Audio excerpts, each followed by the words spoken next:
Hello,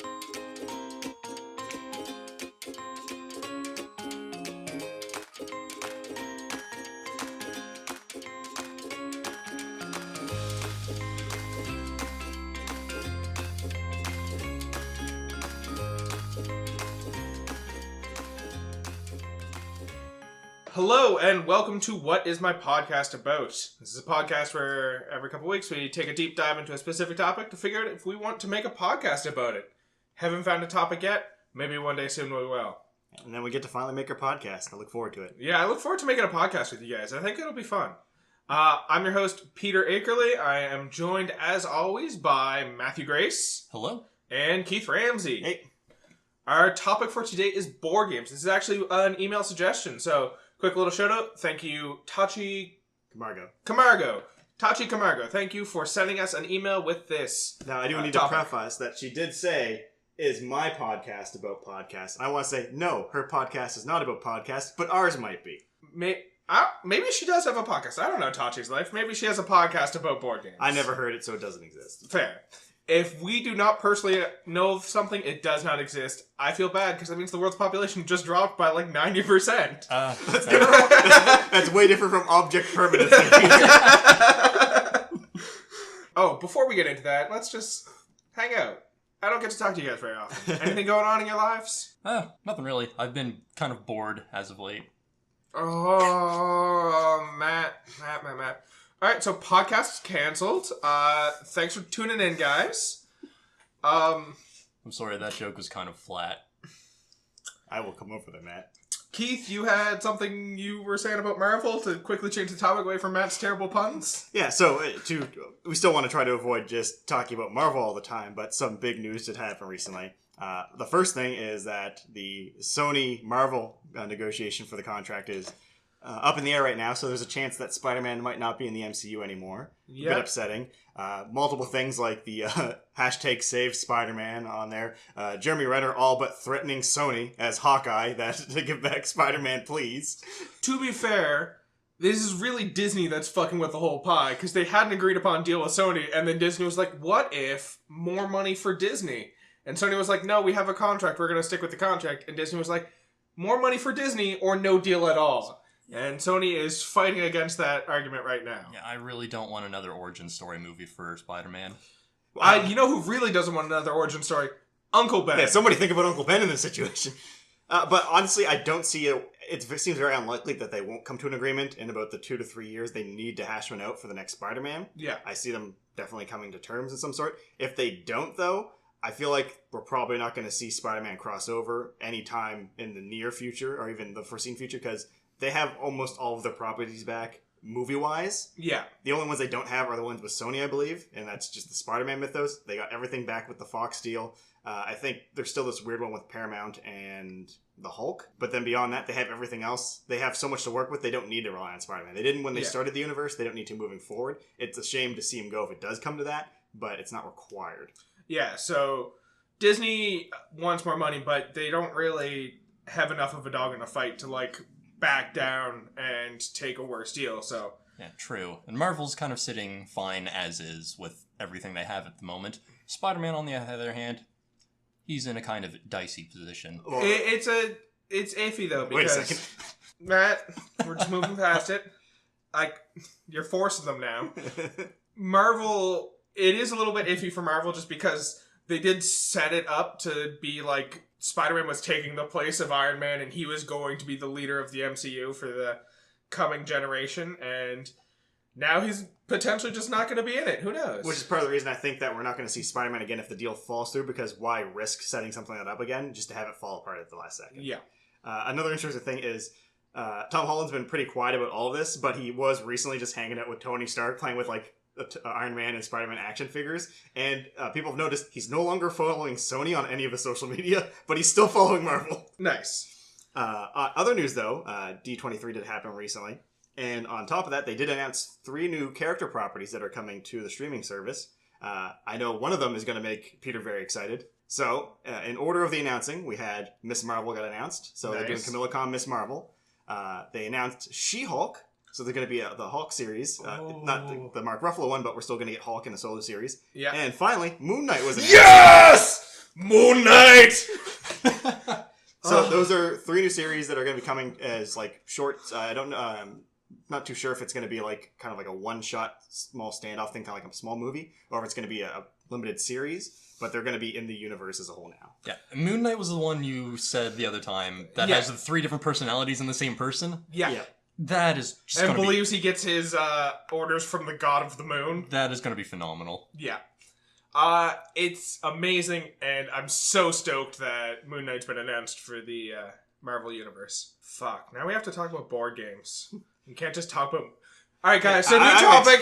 Topic's Moon Knight. Who's ready to talk about Moon Knight for an hour? I didn't prepare for this topic. Alright, fine. Board games. We gotta do our board game topics for Tachi. That's right, Tachi specifically... Tachi, if you're listening, feel free to send us an email asking us to do an episode about Moon Knight. I will love you forever if you do. But going forward, let's talk about board games for Tachi. So do you guys have any topics within board games that you wanted to talk about? So for what I have, I fallen into this trend of I'm just kind of doing like the history of. I did a bunch of deep dives when it comes to just board games in general, like where they started, roughly what we have an idea, how they evolved. And just certain ages of board games, because we have had a few board game booms historically. Yes. That I did some research on to get some interesting stuff about. So I kind of want to talk about the modern era of board games and kind of the renaissance they've had of late, and also the inevitable decline that is coming for us all. And then I also kind of want to talk about different classifications of board games, because I do work in a board game cafe, and there's so many different types of board games. And it's helpful to just kind of know the lingo of what kind of board games there are and what kind of board games you like. Yeah. And I also found a little tidbit of information on the history of board games. And I wanted to talk a bit about the different genres of board games also. But I also wanted to touch on like adoptions of other properties to board games, like movies or video games. In relation, I guess, maybe I can link something that I want to talk to about that topic to homebrew rules for different board games. Yeah, homebrew is an interesting concept with board games, but let's talk about that when we get there. Right. So I want to start us off with a very silly sounding question at the beginning. What is a board game? Because the definition given to us by the internet and anyone you ask is any game played on a board. Typically, you'd move a piece or a counter around the board following a particular set of rules. Generally comes down to a few things, I find. Especially since now there's a bunch of different tabletop games, there's video games. I would disagree with the definition of it being any game that's played on a board, just because a lot of board games have evolved to this point where they aren't played on a board. Like, there's different, kind of like Werewolf, for example. I only say this because we have a bunch of board games in front of us, and one of them is Werewolf. Yeah. Werewolf I would consider to be a board game, even though there's not actually a board, because it's a game that's played in person with people physically around you, and there's a rigid set of rules that you follow. I wouldn't consider D&D or Pathfinder or any of those role-playing games to be board games, because there's less rigid rules, and it's a lot more about you playing the game with the people around you and creating the game as you play, whereas these other games, there are very rigid rules that you follow. So it seems kind of along the course of history, board games have shifted from actually requiring a board to just an overarching title to give to a wide genre of different games. Oh, exactly. And going through like just what the combining method of board games tends to be historically too is the things that keep coming up that people seem to agree on is for it to be a board game, it does have to be something physical you're doing with the people right there. Yeah. That combines in any quantity luck, strategy, and diplomacy. Yes.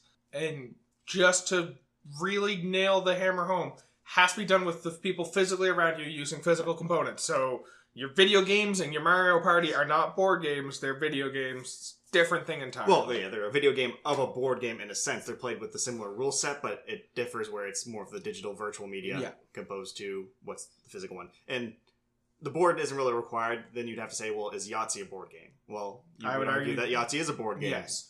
Would you argue that something like Dice Masters is a board game? I'd probably still even though it falls more into like a kind of like a TCG style of thing. Yeah. It's kind of like a deck builder, which is also another kind of board game, except with dice instead of cards. Yeah. I would argue that TCGs are kind of on the cusp of it, but I'd argue that they're still within the definition of board games. To clarify, for those of you who don't know, TCGs, trading card game or collectible card games.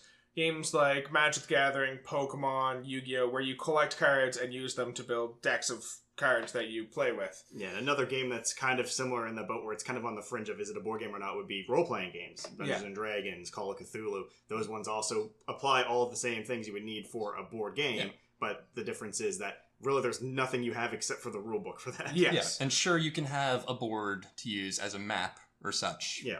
But it doesn't rely on said board. It's not relied, and it's not included within the game. Anytime you tend to have boards and maps, it tends to be something that the players themselves came up with as a way of representing things, rather than the game itself being like, here's the map you will be playing on, use this to move your pieces around.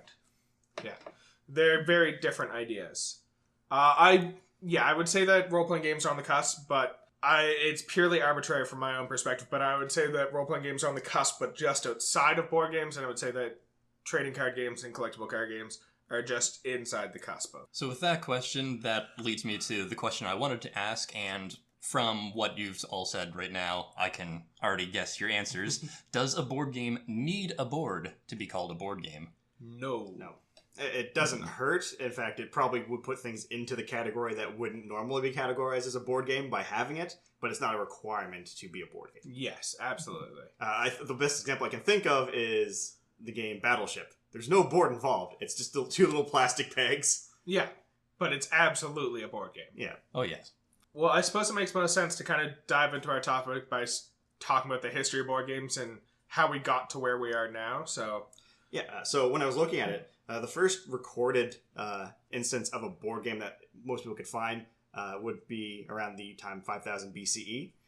So board games, really, what they initially came from was bone dice. Bone dice is the first recorded type of games. Now, this itself wasn't necessarily board games. This was more on the gambling side of things, where it was mainly used for bargaining on resources and the such, and it became more popularized in game form for just recreation. That's when we started getting the actual board games that, again, focused on those luck, strategy, and diplomacy. Now, the funny thing about most early board games that we have record of moving forward is they weren't really for kids, which a lot of people would say most board games are marketed to for the longest time. Yes. But these newer ones were mainly for adults to pass the time. They all almost had exclusively a versus component to it. It was you defeating your opponent in some capacity. There was none of teamwork to beat something else. It was you showing you were better than the person. This is highlighted in games such as the earlier versions of chess, Go. Most of those games were just you had to beat your opponent, showing you were either had better strategy, diplomacy, or just luck when it came to those things. Yes. Because, like, speaking of luck, another one of the original, or one of the earliest board games that we have record of was something called Senet from early Egyptian times dating back to 3100 BC. To clarify, that's Senet if you want to Google it. And try to find out how it's played. Because it's entirely based on luck. So, winners at the time were thought to have had protection from the gods. And you can see depictions of it in Egyptian hieroglyphs, and it's put inside ancient Egyptian tombs. Because its name came to mean the game of passing. And so they were often placed in the grave to help dead through their afterlife. Yeah, and a lot of what the modern games we have now did, for the most part, the framework came out of games that were used in Egypt. Another popular one would have been the game of Ur. That's U-R. Yeah. It's actually what's believed to be the longest standing game in existence that had a set rule set, because this game is the precursor to backgammon, and both of them are played pretty much the same way. So in a way, backgammon is the oldest recorded static game, as it hasn't really changed much in that position. Just the pieces we use and essentially what it looks like is did change. Yeah. The mechanics of the game have not changed much since it was Ur. It's just how we look at it and what it appears to be have changed. And as for the whole thing of children playing games, we didn't start seeing a turn for board games being used for children until around the year 500 BCE. That's when we started seeing, games marketed to children in educational purposes or other such things to like teach things. Religion was used a lot for those early board games that were marketed towards children. Yeah, and it's kind of a classic argument for why board games were marketed towards kids in those eras was it, as you said, board games tend to have some component of luck, strategy, and diplomacy, and it's a really easy way to teach a child or a developing mind about those different mechanics through a board game. They understand diplomacy and how to interact with players and what's a good deal, what's a bad deal through playing different kinds of board games. They understand different aspects of strategy through playing board games.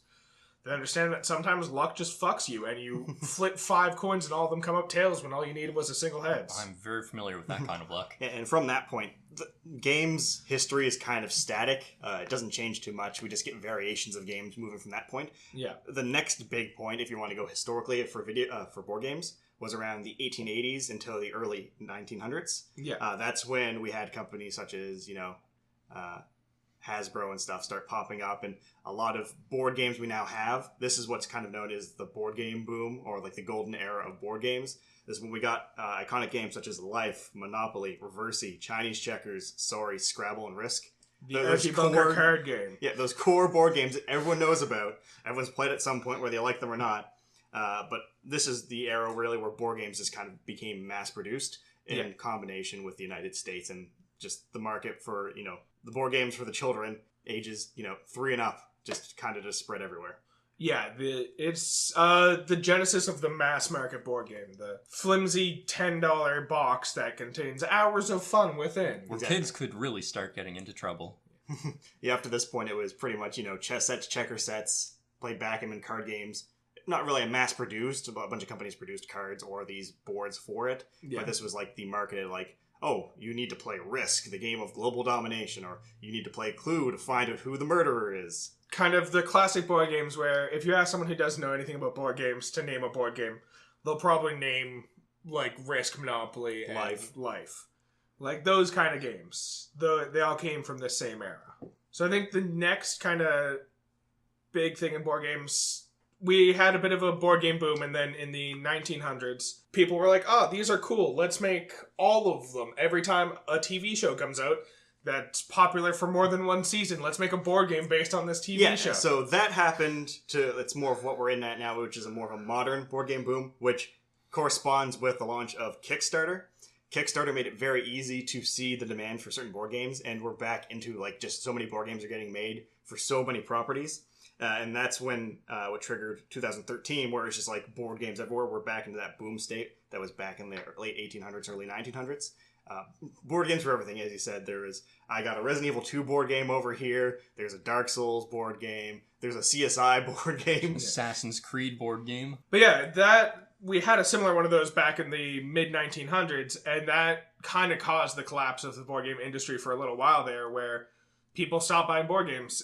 Between so many board games for stuff people did not care about and the genesis of video games, this new fancy form of media that everyone was into, people started buying video games and people stopped buying board games, and no one really played board games anymore except for kids with their families and stuff like that. Yeah, you'd have to dust off, like, board games from, like, the 60s and 50s that were in your grandparents' attic to play them.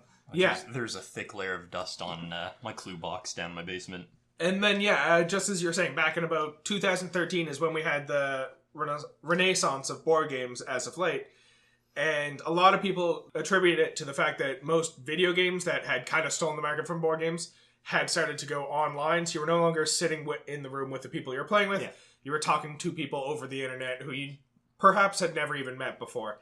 And it kind of took a lot of the personal interaction out of it. And so people who played video games for that personal interaction, the kind of coach co-op sort of games, migrated back towards board games because they still allowed you to have that in-person interaction with the people at you around the table. Yeah, because there was definitely that market there. One of the Kickstarters that I backed very early in the life of the Kickstarter website was a game called Armello, which was very much a board game in digital process. It was like a gridded game where you had a piece that had a special ability, and everything was circled around dice. So, you have, 3 fight, that means you roll 3 dice, and then you have to try to beat the other people by drawing cards that have random encounters on them to become the next king of Armello.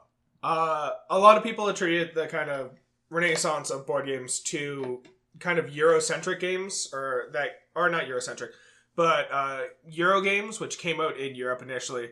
One of the big ones that a lot of people like to attribute it to is Catan. Yeah, Catan. Settlers of Catan kind of gobbled up the entire European market. It came out back in 1995, won the Spiel des Jahres, which was the German term for Game of the Year. Very popular game. And then slowly made its way over to North America, and people tried that game out, and they're like, wow, games are so much more than just Monopoly, where I move around the board and do what it tells me when I land on a specific space, and it's now I actually have to put in strategy. And Monopoly and Risk had strategy aspects, but were a lot more heavily lean towards the luck side of things. Yeah, and they're also more complicated to learn, whereas Settlers of Catan, it had that nice balance of fun, strategic, and very simple to learn. I learned how to play it just by watching 2 games. Yeah. Settlers of Catan definitely leans more towards the strategy, where it still has luck aspects, and kind of cause people to be like, if this is what a board game can be, let's see how far the rabbit hole goes, to quote The Matrix real quick. Yeah, and then there was a lot of games like that, too, that came out around the same time that became really popular. Ticket to Ride's another big one, but it just got so big, there's so many versions of it. Pandemic is another game that took right off. Yeah. Carcassone's another one, if you've ever heard about it. Just a whole bunch of similar styles and complexities of games that all kind of came out to give people an idea of just what a board game could be, that led people to come back to board games. And then once they got back into board games, we were like, oh, board games are popular, let's make all the board games again. Yeah, and all the board games listed too are definitely like a person getting started in board games are ideal games just to pick up too. Any of the games we listed there, Pandemic, Carcassonne, Catan, and Ticket to Ride, all fantastic games. If you're interested in trying out board games, try any one of those. You'll have a super huge amount of fun, and it'll give you an idea of the kind of games you could try in the future. And at this point, I want to pose the question that I want answers to later at the end of the podcast. What's your favorite board game? I just want you guys to think about it for the duration of this podcast. I mean, I think I can answer that already. Well, you want me to wait till the end? Let's just wait till the end, because I think I can already answer that too. Let's let the audience try and guess over the next hour or so, and then... But I haven't even mentioned it once in this podcast yet. Yeah, that's fair. They'll figure it out. I mean, there's no way the audience is going to guess my favorite, and I already know it, but I want to give them a chance to just throw out random guesses like, he's definitely thinking of Clue. As a hint, I'm not thinking of Clue. But I want them to be, like, super confident, only for them to be like, what the fuck is that game? Snakes and Ladders. Snakes and Ladders. So that was a pretty good talk about the history of board games. Matt, what did you want to talk about? I guess, well, we touched on it already a little bit. Adaptions of various things like TV shows and video games to board game format. Yeah. So, as we mentioned, there's Dark Souls board games, there's CSI, there's so many The Walking Dead games. There's the Game of Thrones board game. The Game of Thrones board game is actually really good. Well, there's also like 6 Game of Thrones board games, and they vary from great to terrible. Yeah, the card game and the official board game, I guess what it is, the strategy one. Yeah. That's like 4 or 5 editions right now. Yeah. Those 2 are the ones that I've really enjoyed. I haven't really played the other ones. There's a couple that are really not mixed great. Bag. Yeah. Well, it's one of those things where people realize board games are making money, people realize Game of Thrones is making money, people just throw the 2 together, see what comes out, and they're like, well, let's make this and hope it makes money. And it's not a lot of care and effort goes into the game, it's a lot more of just trying to capitalize on the next big thing. Yeah. Although, I have played the Assassin's Creed board game. It's actually pretty well done. It has a lot about scheming, keeping your tactics to yourself while you move around and try to assassinate your target without being taken out yourself. Well, there definitely is a lot of companies that do those adaptations that just really understand well the mechanics of the board game and the original game. Steamforged is one of the examples I have where they're just really good at making board games and adapting other properties into a board game that works and makes sense. Yeah, like we've all been playing the Resident Evil board game. Yeah, Resident Evil 2 board game. We usually play it after recording a podcast. Fun fact about our lives. And it's phenomenal. It really captures the essence of Resident Evil. I love the fact that it's just like, oh god, one of us has to get to the typewriter and save real quick or we're all gonna fucking die. Yeah. And you can easily go into a room like, this is the plan, I'm going to go through this room, going to use the shotgun to knock back the zombie and then get crossed and the other thing. You go in the room, you have to roll for the random encounter, bam, 7 lickers in the room with you. It's like, shit! Alright, new plan. Close the door, never come back. I'm going to take the long way around. Yeah. That same company also released the Dark Souls board game. Yep, they also responsible for Dark Souls. Sure, I appreciate the attempt at doing it, and the game is laid out phenomenally. All the pieces are amazing. The figures they have of the different creatures and the bosses are phenomenal. It's a beautiful game. It's a $100 game also. I don't even know how much the Resident Evil 2 cost me to get everything. Let's not do the math real quick. But, and I can't say too much about it, since Peter, you and I have only played it for about an hour. But... I played it a couple times outside. Okay. But yeah, not a huge amount of experience. Sure, I understand that the Dark Souls video games have a kind of history of being incredibly difficult and challenging, so they wanted to convey that in the board game format, which they did, but I think It feels like they went a little too far. It feels like rather than they went for the difficult, whereas Dark Souls, the video games in my mind, have always been difficult, but in a very fair and reasonable way. Whereas I find the board game sometimes feels difficult in an unfair way, where it imposes unreasonable restrictions on you as a character. Yeah. For instance, in the video game, you have your health and your stamina to manage. When you do various actions like attacking or dodging, it consumes stamina. And if you have 0 stamina, you can't do anything, which means you're more likely to die. But in the board game, your health and stamina are on the same bar, so as soon as they touch, you die. Which means you could reasonably in that game sprint to death. You could run a lap around the room and just die because your stamina consumed your whole health bar. And also in the video game, whenever you die, you respawn back at a bonfire. And you have, you can do that as many times as you want. In the board game, however, you have a finite amount of attempts, which, sure, it makes sense. You want a way to lose the game. You don't want that game just going on forever. It's like, I'm gonna try again! Yeah, but the amount of attempts that they give you for how difficult even the lowest level enemies are to beat with that whole stamina health bar management is just, it feels to me like too much of a hurdle to overcome. So I kind of wanted to play around with some homebrew rules, maybe splitting up the health and stamina bars, maybe shortening them a little bit to compensate for that. I've always been a big fan of homebrewing rules for board games, just because, in my experience, a lot of games are really well designed and they have a lot of thought goes into them. But every once in a while you come up against a rule that doesn't make a huge amount of sense. For instance, one game I'm a big fan of is called Survive, Escape from Atlantis. And you play as adventurers on the island of Atlantis as it's starting to sink into the ocean. And your goal is to get your people off of the island and onto safe haven where solid land exists. And also to use sharks, whales, and sea monsters to kill your friends to ensure that you're the only one to make it to safe haven. The weird thing about the game is the different adventures you have all have different point values. And at the end of the game, your score is based on the point value of your people. But then as a tiebreaker, whoever got more people off the island wins. Which means someone who gets 6 level 1 people off the island is rewarded over top of someone who got 1 level 6 person off the island. Which kind of makes sense, but also at the same time it means it's more advantageous for you to get a whole bunch of small people off the island than to get your big people off the island, which is a little bit backwards. So I always play with the rules in reverse, where it's whoever gets the most people off the island wins the game by default, and then as a tiebreaker you look at the scores of your people. Just because that feels more logically sound to me for it to be the higher value people. Like, if you're trying to survive on an island, it's generally going to be better to have 2 incompetent people than to have 1 super competent person, because even if they're bad at the work, they can get twice as much work done in the time. So I always play with, it's better to get more people off the island. This is a weirdly specific example I'm giving, but like, just the idea of, if a rule doesn't make sense to you, try it a couple different ways, and if you find one that makes more sense to you, fucking play it that way. Who cares what's in the rulebook? It's all about you having fun playing the game. It's like, I've played Monopoly a couple times, but every time I played was with different people, and they all have their own way to do certain things. Well, with the biggest homebrew rule that everyone knows that thinks is real, free parking. There's no free money in free parking. Yeah. Whenever you pay taxes, it goes to the bank. Much like in the real world, you don't pay your taxes and they just go to a random pile, where if you park somewhere, you get all the money that anyone has paid in the form of taxes. Or some other examples, too, of homebrewing the game for differences, increasing the amount of players. I'm sure both of you know about Super Risk.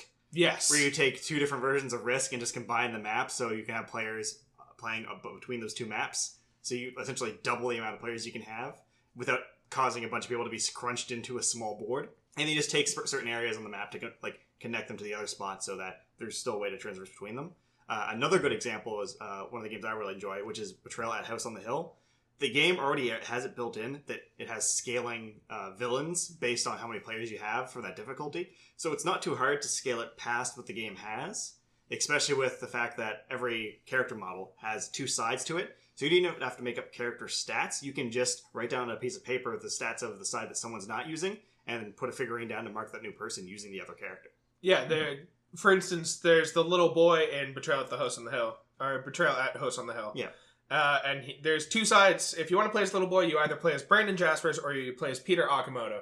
They both have slightly different stats, and you just kind of choose which one you want to play as. But if you want to play with more people, you could just have one player playing as Peter Okamoto and one player playing as Brandon Jaspers.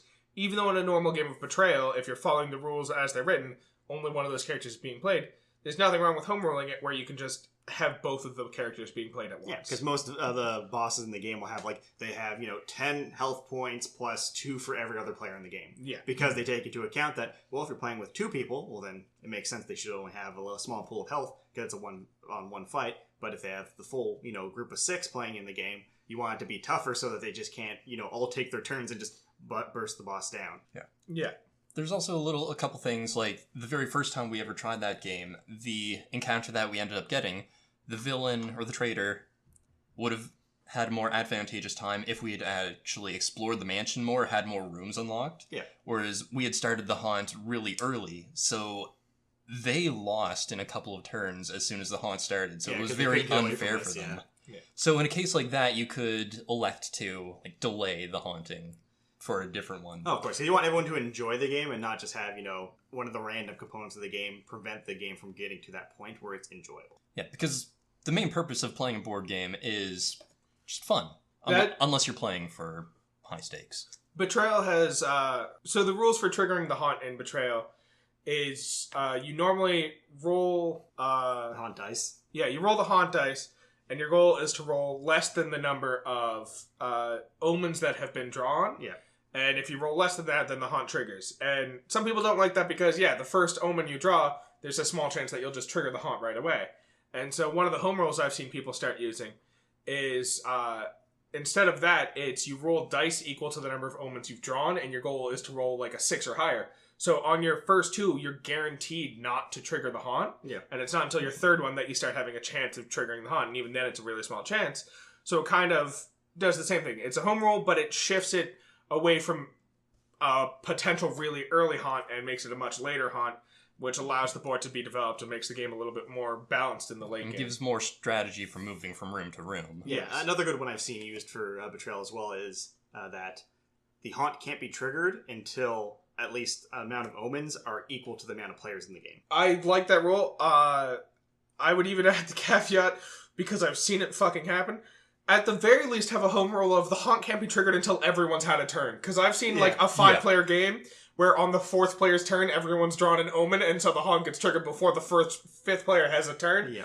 And then the haunt ends up being the player to the haunt revealer's left is the traitor. It's like, cool, the player who hasn't had a turn yet that is guy's the been traitor. standing by the entrance to the house the whole time, looking at us menacingly. He's like, guess what? I'm evil. I had to think about it really hard. Meanwhile, everyone else here's got, like, evil weapons in their hand. He's like, hey, I'm evil on my own. Hey, guy over there that just went through that door, I see you're holding a stick of dynamite and a demonic dagger. I'm the villain, but I don't have anything in my hands right now. Guy ran to the bottom of the stairs. You have a shotgun. Cool. Yeah, I'm a big fan of homebrewing rules, just because, as I was saying, games are great. The developers often put a lot of time into their rules that they want to try, but oftentimes they just have a blind spot for certain rules. Especially, so one of my biggest gripes with certain games is the rulebooks don't always make sense, and there's oftentimes situations where if you're a game developer and the only time you ever play the game is with people who you're teaching the game to, and you never watch people just pick up the rulebook and play it, then it's very easy for you to have weirdly written rules that make no sense, but never actually coming up as an issue, because if you're explaining it to people in the room, they're going to have a lot easier time understanding it than just reading it off a rulebook. So it's very easy for game developers not to realize that the rulebook does make a fucking lick of sense. Oh, and that's definitely true, because I myself have dabbled with making my own board game rules. I've done a test run about 3 times with a group of people playing this game, where it's essentially, it's based off the Fate Stay Night IP, that I'm doing the summoner battles, essentially. So they're fighting each other, trying to eliminate their players. And I've run into multiple situations where the rules that I have written down make perfect sense to me, and I'm explaining it to the players, but then some players that don't have the chance to get the explanation, because in my party I have groups of people that don't know and people that do know, verbally from me, and then I have to get clarification on that. So I've had to change the rule set 3 times to account for either rules not being properly explained, or systems that I thought made perfect sense for balance just completely being exploited by somebody. Yeah, so one thing I highly recommend if you're ever considering making a game, or if you have a game that you've made started to prototype and you're testing it out, don't just always play it with people who you're explaining it to as you play. Fucking get a group of people who have never played the game before to sit in a room with the game and the rulebook, and you in another room, and them to play it themselves, and then come to you afterwards and be like, it was a great game, I didn't understand what was happening here, or here, just to give you a good idea of, well, this part of the rulebook needs to be better written, and touched up a little bit to make more sense. Because I find it's the same problem where if you've ever written an essay for a class you've taken, and you read through it as you're writing it, and you're like, yeah, this all makes perfect grammatical sense. And then you come back like 2 or 3 days later, and it's like, yeah, it still makes perfect grammatical sense. And then you get someone else to read it, and they're like, yeah, none of this makes sense. You wrote the word "the" 4 times in a row right here. But when you're reading it, your brain doesn't read what's actually on the paper. Your brain reads what you meant to put on the paper. Exactly. And you don't really think about it. So it really helps to have a second set of eyes actually look at it rather than hear your own interpretation. Because you're obviously going to verbally describe it well. It's an issue of whether or not the rulebook itself describes it well. Oh yeah, and when making a game, everything is based on opinion. It's the opinion of the person making the game on how it might play out.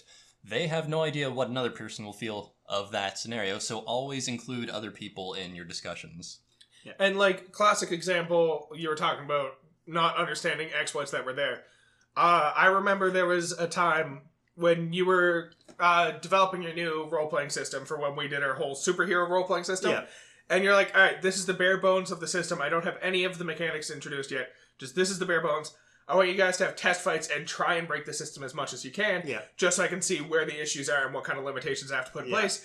And it was a fantastic learning process because you like had levels for stamina and levels for health. And you're like, all right, so people are probably going to put them fairly balanced. They've got a good pool of both stamina and strength. Not realizing that someone can put all of their points into stamina, have no health points whatsoever, and just like hope to be the first one to attack and put all of their stamina into an attack and kill anyone they come in contact with, essentially being One Punch Man from the comic books. Oh, definitely, because this mistake I made specifically in that one was I did not take into account maximums or minimums for things. So I did give them the system of the combat and this is how it works, so it doesn't matter what your superpower is, just assume it's whatever and you can describe it as you go through. And then I can't remember who it was, it might have been you specifically, who just walked right up to another character, dumped all of your stamina into one attack, and just killed them right there. Yeah, it was a fun little demo, and it got us to realize there should probably be some limitations on these stats, because when you're not considering min-maxers, you don't tend to think about the extreme cases. You tend to think about, what would I do if I built a character? That doesn't seem busted at all. Yeah. So it helped me make sure it was more balanced when we went into the system, and there were definitely characters that had powerful abilities in that game, but no one had the ability to just outright just murder somebody in a one-on-one fight. There would be some back and forth at the very least, because I think the fix I did was I put a limit to how much stamina you could put into something based on your physical dice. Yes. So you could put, like, say you have a physical of 4, you could put a total of 4 extra stamina points into that attack. Yeah. Just because, and it makes sense. If you're a weak kid with a huge amount of stamina, it doesn't matter how much stamina you could put into an attack, you don't have the actual strength to put it into the attack. So it makes sense. And it's the kind of stuff that you're just not going to consider unless you do this kind of random playtesting where you're not involved in the process. Yeah. You're just watching the process unfold. And the more in-depth and variety in your game, you have to do that so much playtesting to get it through. Yeah. I can only imagine how many times Betrayal had to go through playtesting just to the raw amount of possibility in that game. There's games where another player is the villain. There's a game where everyone else is the villain and one player is the good guy. There's versions of the game where you're not even fighting anyone. You're fighting the house. There's versions where you don't know who the bad guy is because you all got dealt cards randomly and you have to check and see whether you're the bad guy or the good guy. But then you have games like, Monopoly and Risk where they don't really require that much specific playtesting except for rounding out some of the rules that could be exploited, like the resupply rules in most Risk games where you're trading the cards. There has to be an idea of how much you're getting back from that, and is there a way to exploit that if a person does the right thing to collect, a lot of cards and then cashes in for 200 soldiers. Yeah, playtesting is it's not overlooked by game developers, it's oftentimes overlooked by the people who play the games of it's not super important to playtest. It's hugely important to playtest the games. You have no idea how busted a game would be if it wasn't playtested and people didn't find the edge cases they weren't considering. And that's one of the things, too, that you have to be worried about if you are kickstarting games, that just making sure they have a system in place, they're not just kind of rushing it for the sake of it. Yeah. Every time I back a board game, I thoroughly investigate all the rules and stuff they got in place just to look at it to see how much effort was put into it. And I've backed quite a few board games. I've gotten good ones. I've gotten the Resident Evil 2 one example, card game called Strife I got, which is essentially the card game War, but if the cards had special abilities and you only got to use each of them once, so you have to outsmart your opponent into what you're playing versus what they're playing based on the random modifier of the battlefield, because different battlefields give certain other characters a chance or a bonus to their fighting score. I love Kickstarter, and I think it's a fantastic site. I also think it's way too fucking easy to abuse. And so I think Kickstarter's great. I love it specifically for when I've backed quite a few projects on Kickstarter. And every time I back it, I ask myself, is this something that I would have no way of getting if it weren't for this Kickstarter backing? Because if it's something like someone wants to make Monopoly Jenga themed or something like that, it's like, that's like not a crazy product that would not exist without Kickstarter. Whereas there's a board game I bought called Heroes Wanted, and you play as a bunch of D-list superheroes just trying to become famous enough and well-known enough to enter into the superhero team. That's like, I was going to say, with some great missions, such as stopping people that are littering, or breaking up a bootleg DVD factory. Yeah, there's stopping people who are littering, breaking up a bootleg DVD factory. People who are breaking mirrors in a funhouse is also a problem. And then there's one real mission, which is kind of funny, which is just a bunch of people breaking out of an insane asylum. I like how there's just a random real mission mixed in with a bunch of silly crimes. My favorite one is the first scenario it suggests you play through is called Littering, Loitering, and Jaywalking. Because those are the crimes that are being committed that you have to stop. And there's specific parts of the board. Like, you can exist on the sidewalks, and you can exist on the crosswalks. The villain's gonna run through the middle of the street. You're not allowed to go through the middle of the street. Yeah, you're an upstanding citizen. You can't jaywalk. You can't break the rules. So you gotta wait for him on the other side of the street when he gets close enough that you can punch him in the face for crossing the road illegally. Also, I believe in that mission itself, you also couldn't stop on the crosswalk. You had to cross the street, but you had to use the crosswalk. You could move through the crosswalk, but you could not stop on the crosswalk. Yeah. Another thing I love about that game is because it's based on like superhero lore, or not superhero lore, but like superhero mythos. Every character had a quirk assigned to them that you as a player had to fulfill. Like, for instance, Keith in our first game of playing was playing as a mysterious ninja, was his hero name, and yet his quirk was webcessed or something, and he essentially had to compose a fake tweet for every single action he performed. Yeah, we built in like the whole idea that while I was playing this game, they had a Twitter page that they definitely didn't own, that it was constantly being updated by their #1 fan. And then there was also Captain Giraffe, who is my favorite superhero of all time, who's just a random guy who can stretch his limbs super long, who had the quirk that he had to talk in third person using his hero name, so he can never be like, I will save the day. It was always, Captain Giraffe will save the day. Also, I believe the card had one of the best quotes I've ever seen of giraffes with the nunchucks of the animal kingdom. Yeah, fucking amazing. And wasn't there a penalty if you didn't so at the end of the game, you earn a number of bonus points based on your quirk, but every time you don't follow your quirk, that amount of bonus points gets reduced by a certain amount. So if you keep not following your quirk, other players are going to get points that you're not cashing in on because you refuse to follow your quirk. Yeah. Super fun. Great game to play in a room with people who aren't playing the game, because other people are going to be like, why the fuck are these people acting like psychopaths over here? Me just here yelling, #dropkick, ninja shit vanish. Oh, such a good game. I want to play that one again. I've only played it once. Yeah, but that's an example of a game that there is no goddamn way that game would ever get made if it was not for Kickstarter. Oh, no. So I'm fully on board with supporting games like that on Kickstarter, because they're games I know I would love to play, and games that would not exist without Kickstarter. But you know for sure that before I backed that on Kickstarter, I read in depth on everything they had posted to make sure that this was going to be an actual good game and not just a hodgepodge of random chaos that they didn't really think about. To be fun, it is a hodgepodge of random chaos, but a really fun hodgepodge of random chaos, and they put a lot of thought into that random chaos. And on the talk of like all these board games coming out too from Kickstarter, one trend I have been noticing with board games is they are definitely becoming more complicated as they go on too. Whereas rulebooks used to be like 2 pages of, you roll the dice and move forward. If you land on this square, you move backwards. Yeah. For example, the Betrayal House on the Hill, the player manual. So not even the scenario manual, which has 100 games in it. The player manual, which has the rules for how to play the game, has got like 30 pages in it. Well, we were discussing before this podcast, Matt wanted to talk about the Dark Souls board game, and he was considering printing off the rulebook to bring it to talk about, And because then he I doesn't know looked the it up, game. And it was 39 pages. It's a 39-page PDF rulebook. So the issue is that if a person's trying to get into board games and they see that's definitely intimidating, and they don't want to start playing a board game where I have to, read a book to find out how to play this game. Though in the case of the Dark Souls one, most of that text is just a bunch of flavor text about the characters and the weapons. But it's still a matter of sorting through those 39 pages and finding the information that you actually need to play. So if you have a friend that's on the fence trying to get into board games, it's probably better to start with some of the simpler ones. Maybe start with Clue. To be fair, even though Betrayal is kind of out there with the rules, for the amount of it, it is a very easy game to pick up compared to some of the other ones. So the thing about the Betrayal rulebook is half of those rules apply to after the haunt. So it's very easy to get someone to play Betrayal because you teach them half the game and they can jump right in.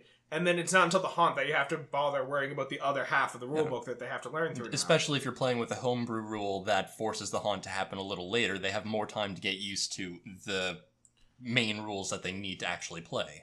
So I really recommend with those kind of games, ideally play with someone who's played before, because it's a lot easier to learn from someone who has an understanding of the game and can help you with some of the trickier cases than it is to read a 39-page rulebook and understand from that.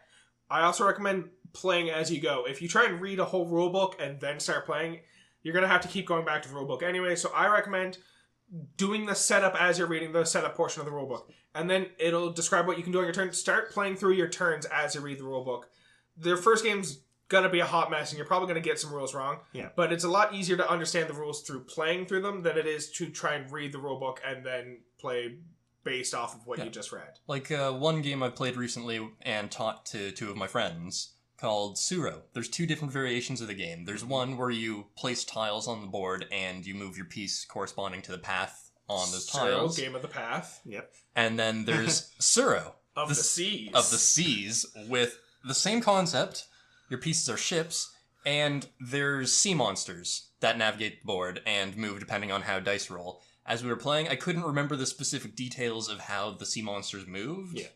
So I kept having to refer back to the book to see, okay, what happens when the sea monster, or what happens when we roll this? What happens when this sea monster kills the other sea monster? How do I get more sea monsters in?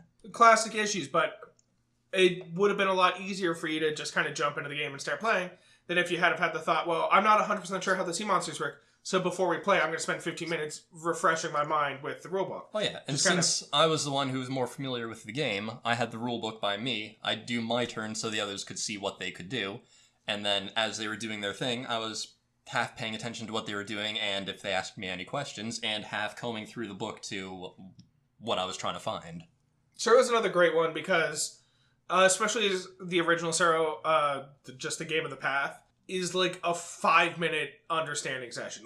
It takes 5 minutes to learn everything there is to that game. It takes 15 minutes to play. It's a fantastic, we got time to kill before we go to see this movie. Let's play Suro real quick. Oh, you don't know Suro? That's alright. It's only going to add a couple minutes to our playtime for me to teach it to you. And that's the fun thing of it too. And in regards to board games too, I think you and me, Peter, are the ones who get the most amount of board games just for our own collections. We both have a big stack of board games in our places. And another thing that I find helps is I personally know that whenever I get a new game, if I'm going to try to convince other people to play it, because usually I get the very complicated, difficult games, I make sure to learn as much about that rule set I can before people even get to my house to play the game. I'll read through the rule book, study it, so that it can fall on me. And I find if you're playing with people that don't know the game, always try to position them as far from the start of the game as you can, so they can see other players play. Yeah, for instance, if you have 6 players playing and 2 of them haven't played before, try and sit those 2 players next to each other and have the player to their left go first. So that it goes all the way around the table and they have as many turns watching other people take their turn and to get a chance to kind of learn what a turn looks like. I have the really fun habit, because I also like to buy fairly complicated games. I have the really fun habit of I will play a game that is meant for 3 players by my fucking self to make sure I fully understand the rules before I'm like, all right, guys, let's play this game. Because I want to pull out a game and be like, all right, don't worry about it. I know exactly what's going on. I'm going to do this. And because I've played by myself, I know that you want to do this to fuck me over for what I just did. Yep. I think there was only one time I played a board game with you that you were teaching me and you had to reach for the rule book. Yeah. It is kind of, just imagine the situation of you playing a board game with someone who's having trouble. It's like, don't worry, I can do this for you. And you start playing for them. It was like, you just won the game for me. I know. Fuck you! You lucky son of a bitch. If you weren't so good at strategy, you wouldn't have won. I want to play again! So, I've actually recently been buying more cooperative games as opposed to competitive games because I feel less weird playing a cooperative game by myself because at least that way we're supposed to all pool our strategy together anyway, so it makes sense for me to work with myself. There's definitely a lot of good cooperative games out there. One that comes to mind instantly is the Legendary game. The card deck building game. Marvel Legendary? Yes. Where you have to work together to beat the villains, and the mechanic of the game, you just have to stop them from escaping into the city, as opposed to, there's another version where you play the villains and I think you're playing the villains and you gotta stop the heroes from getting to the bank. Yeah. And that's another case of an adapted IP to a board game format. And this one was in the genre of deck builder, which is, to my knowledge, a relatively recent addition to the genre list. It's kind of an adapted version of a TCG. Yeah. So let's talk about some different genres just to give people a bit of an understanding. Because we mentioned deck builder a couple times, we've mentioned some other terms. So to kind of jump into it, first and foremost, we've talked about deck builders a couple times. Deck builders are a kind of game where everyone starts with the exact same deck of cards. And it's usually 10 cards. Most of them help you buy more cards, have some form of money on them. And most of them help you do what the main goal of the game is. So if it's a game where you're fighting against another player, most of your cards will help you buy more cards. And some of your cards will help you do damage to the other player.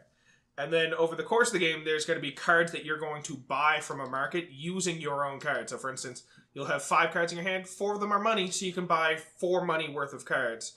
And you'll add them to your deck, and then you'll shuffle your deck, and you'll draw 5 more cards from it, and those 5 cards will potentially start adding in more and more new cards to it. So yeah, you play them like any trading card game. The only difference is you don't have to go to buy booster packs. You have everything already in the deck, and you just build onto it based on how the game's going. Yeah, you don't build... It's similar to TCG games, except instead of building your game deck before you playing with a pre-built deck, you build your deck as you play. So yeah. And so as where in other games you have your strategy right off the beginning of the game, this one your strategy develops as you play. Yeah, your strategy ends up being largely informed by what cards are available to you in the market. So. Exactly. And what cards you see your opponents or your allies pick up. Yeah. It's a large part of, like, a really good one. This is going to make me sound weird. A really enjoyable one to me is the Harry Potter deck building game because it's a cooperative deck builder and you're all working together.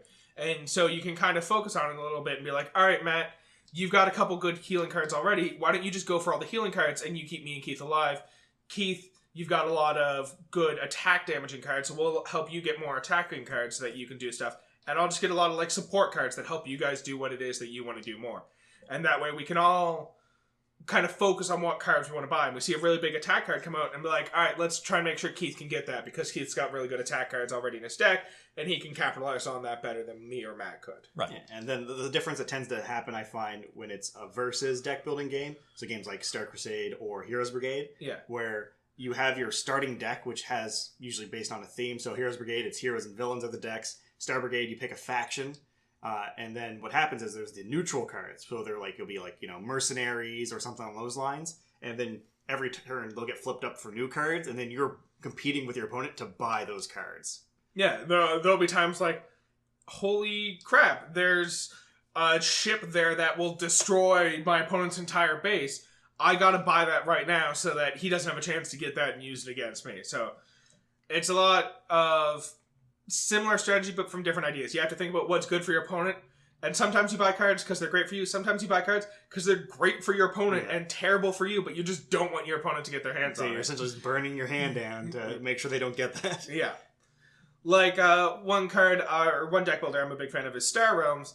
And in that game, you start with your own kind of neutral deck, but then there's 4 different factions within the game. And they all kind of play off each other, and the more you lean into a single faction, the more that faction benefits you. So for instance, I meant Star Realm, not Star Brigade. Yeah. So for instance, there's the Blob Army, which is just a bunch of alien life forms that have essentially gained enough sentience to fly through space without a ship, but just as themselves. And there are some cards where it's like, this one deals 1 damage for every blob you've already played this turn. It's like, I'm not playing Blob, but Matt has like 12 blobs in his deck, and if he pulls this and 4 other blobs, that card becomes a fucking bomb. I can't let him get it. I'm buying this card, and it's going to do nothing for me, but it's going to keep Matt from having an explosive turn in the future. And it's that kind of logic you have to put into these kind of games. So that's one kind of game. Next up, we got kind of cooperative games. They're pretty standard. You understand the idea right off the bat. They're games where you and every player at the table is working together. And you kind of have to pool your strategies to some degree, but also just like listen to your teammates and also sometimes ignore your teammates and do what you think is best. And it's a lot of working together for a common goal. You either all win together or you all lose together. There's no middle ground. Yeah, and since most board games are games you play against other people, it can be a little difficult getting into your first co-op game because it does feel a little odd between your turns talking with the other people playing, okay, this is what you should do, this is what you should do for me, and that is fine. Yeah, we won, but I won more. Yeah. So, as I said before, I work at a board game cafe. The nice argument I like to give for cooperative games, whenever I'm explaining them to people, is like, if you're here with your family, you don't want to go home fighting. So, like, you play a cooperative game, it's almost guaranteed, or you play a competitive game, it's almost guaranteed you're going to be upset with each other when you're done, because you're just going to end up doing something that angers your opponent because it's a part of the game. Yeah. You play a cooperative game, there's a pretty solid chance you won't be upset with each other when you're done. There's still a chance you'll lose and you'll be mad. Like, Matt, you fucked us over right there by not doing the right thing at that one point. But there's a pretty solid chance you won't hate each other when you're done. And to be fair, there is the two types of cooperative games. The one where you win or lose together, or the one where you all have to work together to beat the thing, but only one person wins. Yeah, so there's also semi-cooperative games, which is kind of the next one. And there's essentially two kinds of semi-cooperative games. The first one is like you just described. Everyone's working together. A perfect example of this, I already mentioned earlier, it's the Heroes Won a game I got off Kickstarter. Yeah. Essentially, you all have to work together to defeat the supervillain who's littering and jaywalking across the street. And if he escapes, everyone loses, you all fail. If, however, you manage to defeat the supervillain, then it comes down to who got the most fame points over the game, because they become the next big superhero. So you have to work together to defeat the villain. You have to do a lot of, all right, Matt, I need you to hit him as hard as you can right now, because if you don't hit him, we can't possibly do enough damage to kill him, and so we're all going to lose. But at the same time, you're like, I really need Matt to hit him as hard as he can, because if Matt hits him really hard, then I can hit Matt really hard and get lots of points for doing that. Yeah, because the whole point is you want to be the famous hero, so anyone else trying to be a hero at that instant, you need them to win, but you don't want them to be known. Yes. So that's one example of the semi-cooperative game. The other type of semi-cooperative game is games like Betrayal at House on the Hill, where it starts off cooperative and then it ends up being kind of all versus one or different variants. So Betrayal at House on the Hill I would definitely describe as semi-cooperative because there are absolutely certain scenarios that kind of mess with that a little bit. So there are some scenarios where you're all together through the entire game and it's fully cooperative and it's a great game. There are some scenarios where you're not going to be cooperative at all. Like there's one where the host starts flying through the air and you have to fight for parachutes to jump out of the host. And there's a finite number of parachutes, so some people aren't going to survive. And there are some where it just ends up being Matt's a villain and the rest of us are all heroes and we have to work against Matt. And you don't know that going in. You don't know which scenario it's going to be going into the game. So you have to balance between, I want all of us to be strong because if Keith is super weak and Matt ends up being the villain, then that's not a helpful ally. But at the same time, I don't want Keith to be super strong because if we have to fight against each other at the end, I want to be the strongest one. Yeah, so you have to kind of balance on, like, keeping everyone at a relatively close level of power, but also bank on, like, well, if I'm the villain, though, and I'm equal to power to all of them, they'll easily overpower me. So do I want to make that play of making myself stronger? Knowing that making yourself stronger is just going to make other people unhappy with you if you do end up being on the same team. Yeah, because there's literally an equal split of, it could be you're the villain, it could be someone else the villain, it could be a combination, or there's no villain. Yeah. You can also play to the excuse, though, that you're just collecting things, you're collecting power, and once the villain is determined, then you can redistribute that power. Maybe. Yeah. You can trust me. But you could also end up in a scenario where you're collecting power and stuff like that, and everyone's like, alright, well, as long as Keith isn't the enemy, isn't the bad guy, we're fine, because Keith is super powerful, and if he's on our side, then we're looking great. And then you end up with one of those ones where it's a free-for-all, and it's everyone versus everyone. It's like, alright, it's not everyone versus everyone right real quick, we gotta kill Keith. So Keith is the villain, we better beat him! Wait, guys, I just like collecting knives and guns! Who was the least bit surprised by that? So those are the kind of types of cooperative games. We then also have party games, which is games like, I hate to mention it, but Cards Against Humanity, all those different games that, like, Yeah. If you're out drinking with friends or just having any sort of like party with your friends, they're kind of easy to pick up games that have very little rules in them. Yeah, and trivia games. Werewolf's a perfect example of Yeah. it, because you just need one person who's relatively sober and knows the game, and then everyone else is just doing whatever they're told whenever they're told. There's also the Dark City games, which they're a little bit more complicated, but they're meant to be party games that are like the icebreaker thing, where they work kind of similar to Werewolf, where you're trying to find out. One's called Salem. You have to find out who the witch is, and the witches are trying to stay hidden. There's one called Tortuga, which is you're a bunch of privateers, and at the beginning of the game, you're assigned a nation. So there's 2 boats you're loading up with gold, and there's the 3 factions. So there's the British, the Spanish, and the Portuguese. And you are trying to essentially find out who your allies are, and then at the end of the game, make sure more of your allies are on the boat with the more gold, because that's how you win the ship. So, for example, say it's a 3-way split with all the people on one boat, gold goes to nobody. But if you have, say, you're British and you have another British guy in there and it's one Spanish guy with you, then you steal the ship from him and get all the gold on it. Yeah. So you all have to work together to collect the gold, but then you're trying to position your place as correctly. So they are a little bit more complicated for how the rules work, but also great party games that are quick and easy to pick up in short games. Yeah, any kind of game that like works for a significant number of people. Like essentially, if it works for more than 5 people and it's really quick and easy to pick up, it's probably a party game. It might not present itself as a party game, but if it fits within those constraints and it's the kind of game you could pull out at a party, it's a party game. Yeah. We're sure you can pull out a chessboard at a party, and most people will probably know how to play chess. That's definitely not a party game. I don't know what you're talking about. Ain't no party like a chess party. Because a chess party ends immediately. But there's a lot of still popular party games coming out now. Recent one, not super recent, but Exploding Kittens. Yep. Another popular one. Currently, the Cyanide Happiness guys have the trolley game coming out, where it does the whole idea of like, it's the trolley where it's like, a newborn baby and your family members. Which one do you go down the track because you can't stop the train? And what it does is the 2 parties will pick different things on the track, and then you get a chance to put a changing factor to it, to the other side, to try to force another person to flick the track. So it'd be like, oh, no, it's like, oh, just graduated from university as a doctor. And the other side will be a play school full of babies. And then the other team will flip it over, so they'll put above the guy that did the doctor thing. It's like, he really believes in the message of Hitler. And then above the baby's like, we'll grow up to be a serial killer. And you have to decide which one do you go down. Yeah. Terrifying take on the classic trolley problem. There's also the game Bears vs. Babies by the same people who made Exploding Kittens, where you have to build an army of bears to fight an army of babies. Pretty silly game. Fun if you don't like babies, because you get to kill a bunch of babies. Yeah, the party games tend to be really stupid or silly in the concept of them, and just get weird. Yeah. So after party games, another kind of category I like to talk about is story-based games. So these ones are a little bit less common, but there's a lot of games out there where the game itself is not what you're playing it for. It's more so for the story that you end up telling while you're playing the game. So, oh yeah, I remember one heavily story-based game. I cannot remember the name for the life of me, because I just remembered it. It was very heavily Dungeons & Dragons story setting, and there were 3 different rings around the board that you travel around, collect items, and you try to progress further into the center. it's called Talisman. It's not a good game. Yes, I remember... I think I got Talisman for free digitally. Yeah.